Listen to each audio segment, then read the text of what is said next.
Hello, everybody, and welcome to week 8. Some of you have already completed the exam. For the rest of you, the exam is due Tuesday at 11:59. If you have any questions, you can always email me. But good luck on the exam. So, this is the first unit in our modules on chronic illness for women. This week's lecture will discuss nutrition, including the macro and micronutrients needed for healthy living, as well as the benefits of eating a nutrition diet and how this can help to prevent chronic health and illness later in life. The second lecture for this week will discuss the benefits of physical activity and how this can help support a healthy lifestyle.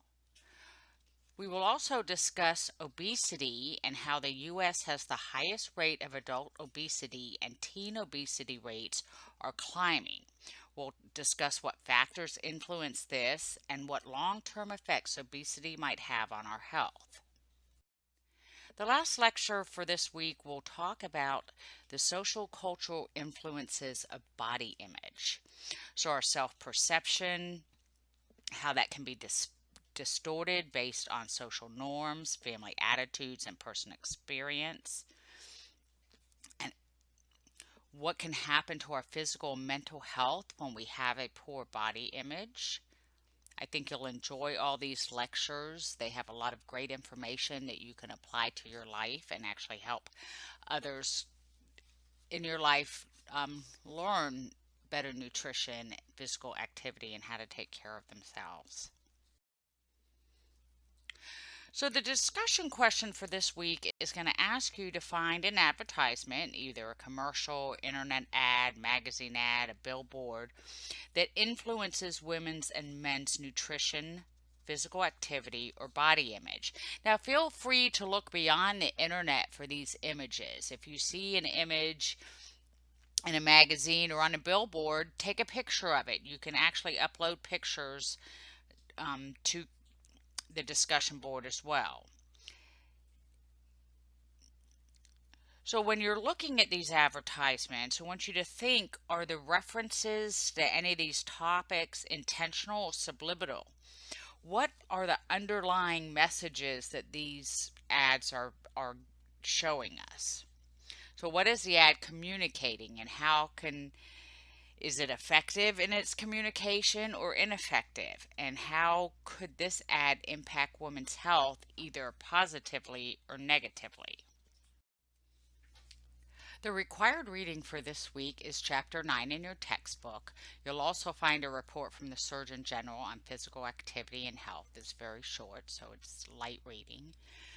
Also, the narrated presentations I just discussed, and there is a TED Talk, and it's a required video that is entitled Looks Aren't Everything. Believe me, I'm a model. And it talks about what it means to be a model and some of the social constructed ideas of what beautiful looks like. So as always, there'll be a knowledge check, and as I discuss your discussion post and response. I want to talk a little bit with you about APA formatting. Some of you had sent me some questions about how this is supposed to be done, and it looks like some of you had some struggles in the discussion post with this. I did not count off, but I want to give you some of the basic concepts of APA formatting, as this is something you'll use throughout your academic career. Now, there are other citation styles, but you'll mostly be required to use the APA formatting while at USF.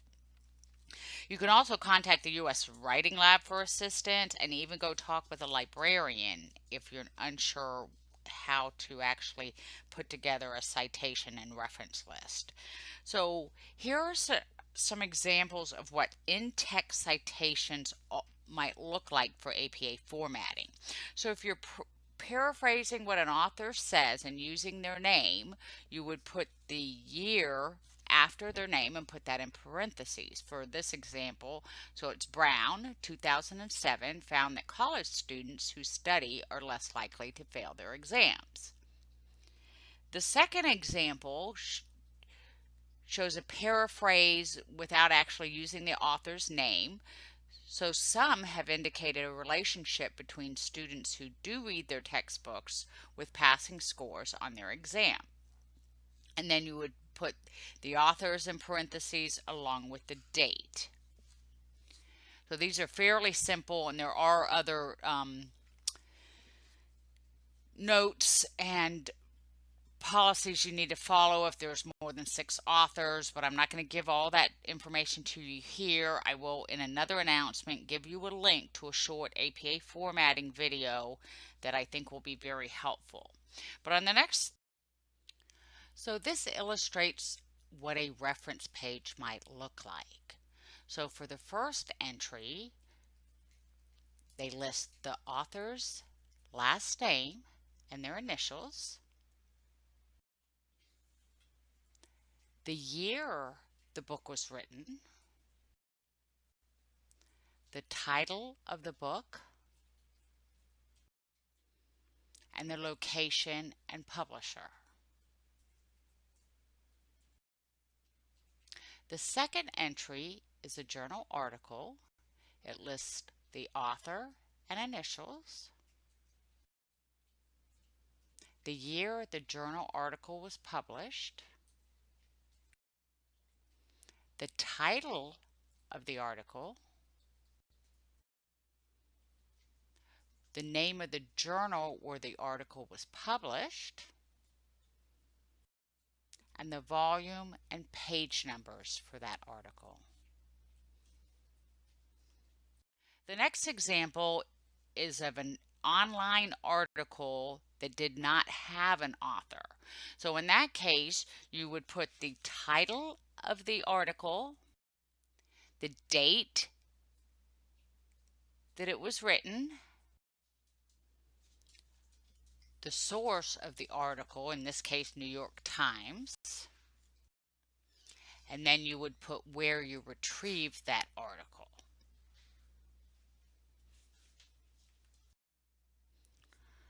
So that was just a quick overview of what APA formatting, the basics of it. And as I said, I will provide a link. If you have any questions or need further information, please let me know. I hope you have an enjoyable week, and again, good luck on the test.